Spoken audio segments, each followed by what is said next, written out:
Yung MFC Racing na forged aluminum na wheels. Ewan ko, makarang nasa 8. Gamit natin ngayon is itong Giorno na 125. Pero ito upgraded na to sa 160. Ito sobrang ganda, tapos hindi siya ganun kaingay. Ito nasa 40 around. Ihipit pa ako. Solid yan, wala magawa sa pera. Hindi contractor yun, baka may mag-comment na naman. Unahan ko lang kayo.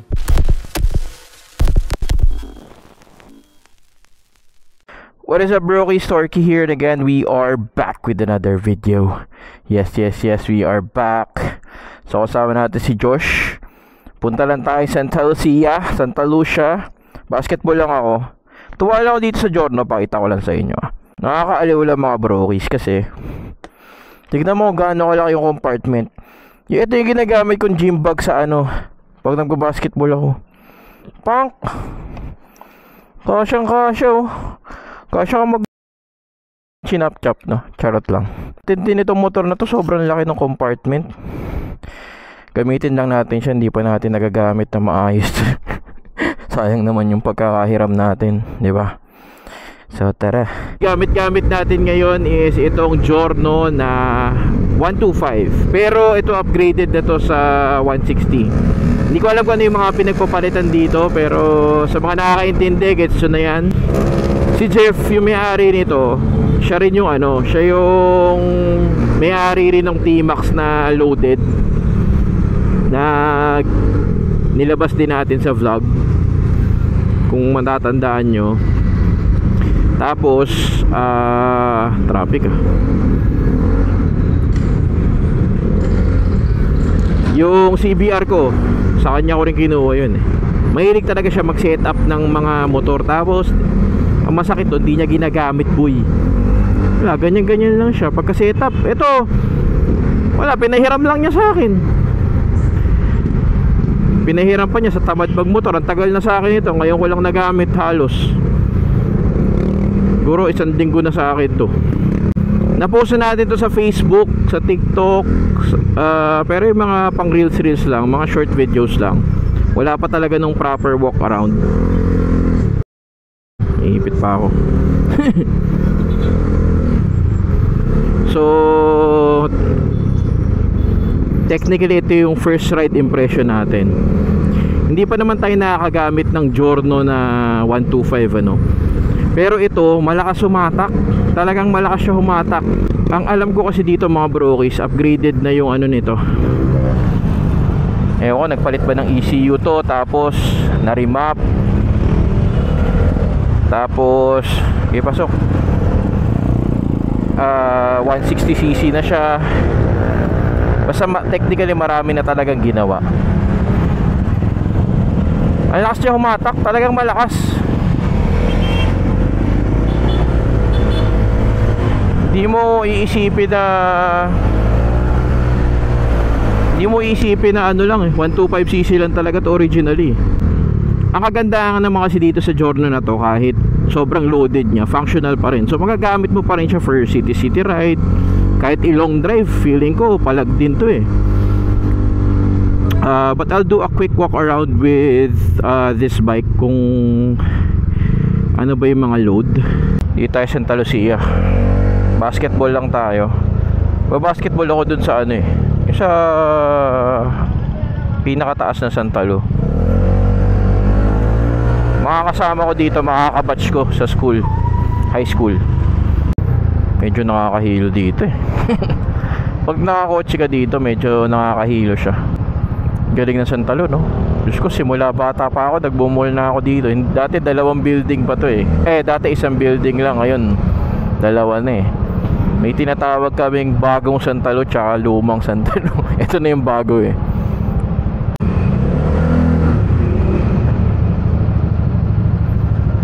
Kita.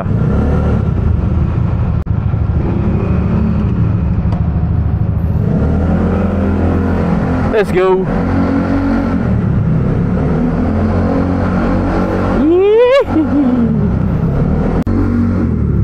Nasaan na si Josh?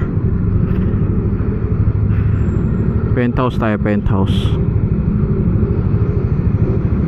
Una ka, taas.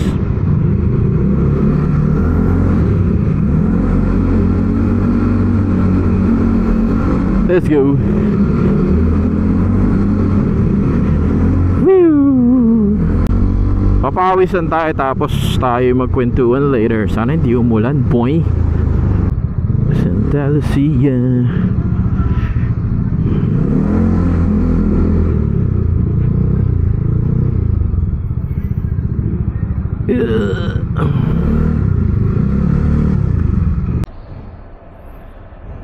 Habang nire-review ko ang mga clips, sabi ko, i-upload ko lang yung mga highlights ko. Paulit-ulit kong pinanood, wala akong makita. So check nyo na lang tong video to. Sa basketball, hindi naman importanteng makashoot ka. Ang pinaka-importante, maganda forma mo at nagbabayad ka sa ambagan sa court. Pero kidding aside, ang sarap nung meron kang mga ganitong event kada linggo, no? Kasi ang laking tulong nito syempre sa physical health mo at lalong-lalo na sa mental health mo, boy. Promise. Kaya testingin mo yan.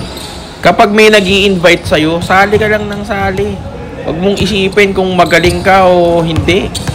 Basta importante, sabi ko nga, mag-ambag ka sa court, boy. Yun lang naman yun eh. Diba? Show up. Nakakatamad talaga mag voice over, boy. Hindi ko alam kung paano ginagawa ng mga content creator ngayon yung puro voice over sa isang video. Yung lahat ng video may voice over. Hindi ko talaga kaya, nakakatamad. So ito, panoorin nyo na lang. Puro basketball lang naman to. Wala ako na shoot dyan. Basta panoorin nyo na lang, for sure. May matututunan kayo dyan. Wait lang, yung part na yan hindi ko sinasadya yan. Tignan mo, a-appearan ko yan, tropa natin yan. Appear kami. Nag-sorry ako.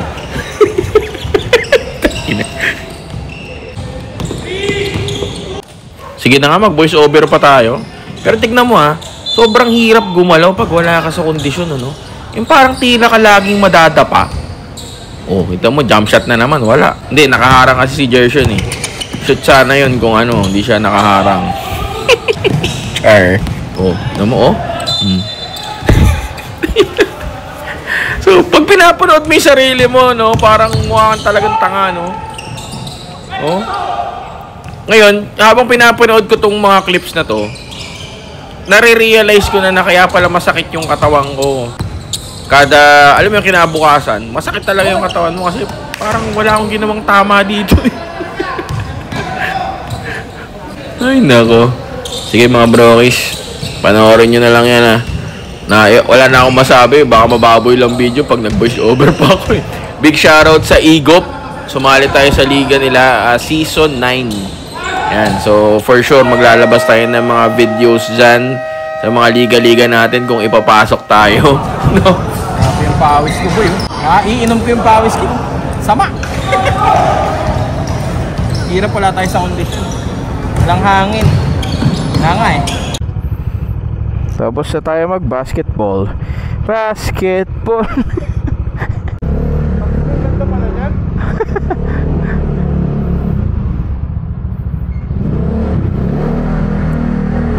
Basketball. Basketball. Tayo na ako, pucha.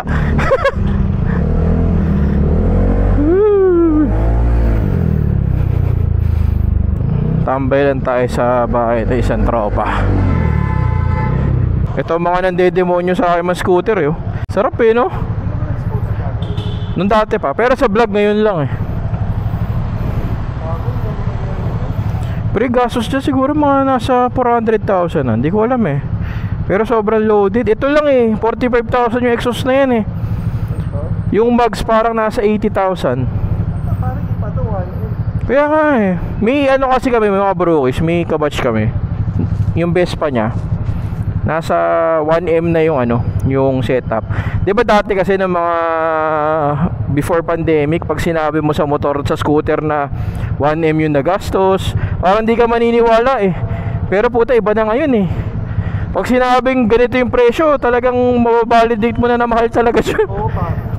Kahit yung mga simpleng ilaw-ilaw ay mga ganito. Oo. Kasi ako medyo bago tayo sa scooter mga brokies, 'di ba? Sa Vespa, medyo gets ko na talagang presyong big bike yung mga parts niyan. Pero di ba, kuha lang natin ng Aerox, pucha ganun din. Lalo na to. Di ba? We'll do a quick walk around with this bike para makita nyo yung mga ano, pag maliwaliwanag. Traffic ah.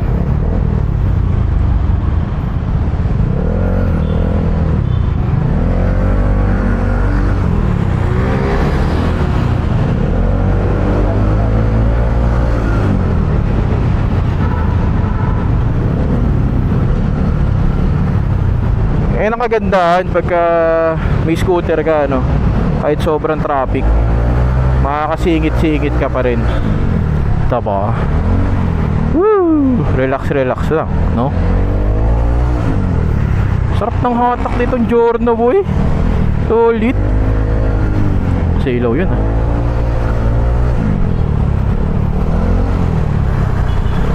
Actually, kung ikukumpara mo tong Giorno, medyo sa ibang scooter, kunwari Aerox, yung bigat niya, hindi ko na-check kung ano yung weight nito eh. Pero pucha, nabibigatan ako sa kanya.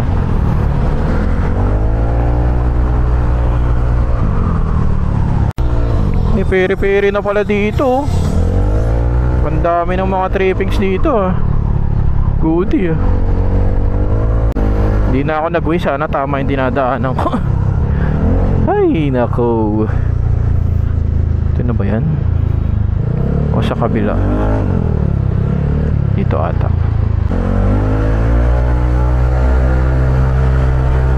Diba? Solid yung hatak eh, no? Kumbaga, itong motor na to, hindi kanya bibitinin. Hindi ko lang alam pag 125 ba, kasi nga, as I've mentioned, 160cc to eh. Pero mga bro, kasi gandaan lang talaga sa scooter game ngayon, ano? Hindi ko lang alam kung ako lang ang di nakakaalam. Pero dati, di ba, ang galawan eh, alam mo yun, minsan pagsasabihin mo, oh, 1 million na gastos dyan. Oh, ito, 300,000 yung pyesa na yan, ganun. Parang tinatawan-tawanan lang eh, no? Parang di siya kapani-paniwala pag sa scooter mo nilagay. No offense ha, kumbaga ito lang yung take ko, ito lang yung pagkakaintindi ko dyan ha. Pero ngayon, hindi ko alam kung, as I've mentioned, hindi ko alam kung dati pang ganito ha. Pero ngayon napakatindi.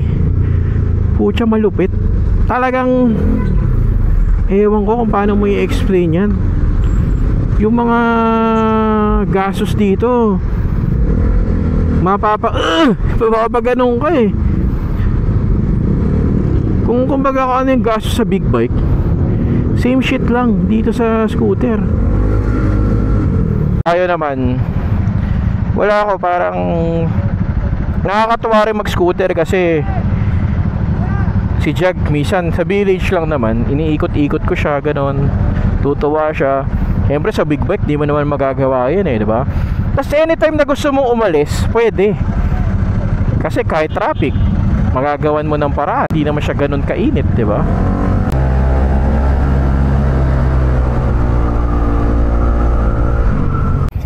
So mga brokies, tapos na ang ating araw for today. O ingat brother ah. Naghapunan lang kami sa bahay ng tropa. O ingat.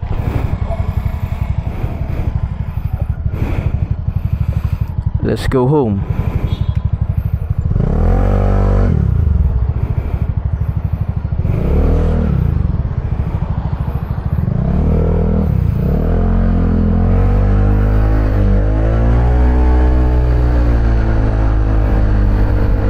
Gate na, siguro mga nasa alauna na.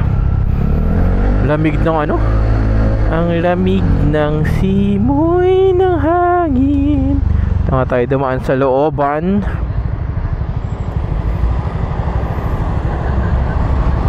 Maintindihan mo kung bakit ang daming nababalaw dito sa Giorno na to, no? Actually hanggang ngayon, tagal nang nilabas ng Giorno, no? Wala ka pa rin mabibiling SRP nito. Ang hirap pa rin kumuha ng unit. So, maintindihan mo kung bakit maraming nauhumaling dito sa Giorno na to, no? Kasi unang-una, ang dami mong pwedeng gawin, 'di ba? Ang sarap kasi mag-setup ng motor eh, na alam mo 'yon, ipopormahan mo siya, kumbaga style mo in short, no? So, 'yan ang isa sa Saan na ba ako? Pucha, naliligaw na ako. Hindi ko nakabisado to. Katipunan. Ito ba yun? Ito na nga lang. Tapos minsan pagka syempre may mga makaka-appreciate nung sinetap mo, ano yung mapaproudan ka sa sarili mo, di ba? Sarap pag motor ng madaling araw, no? Ay, nakaka-relax. Wag lang may tatawid na mga white lady, no? Mga ganun. Namang praning, no? Ako dito ako nag-high school sa may Maris School. Ito infant yan. Infant. Kaya mga rancho.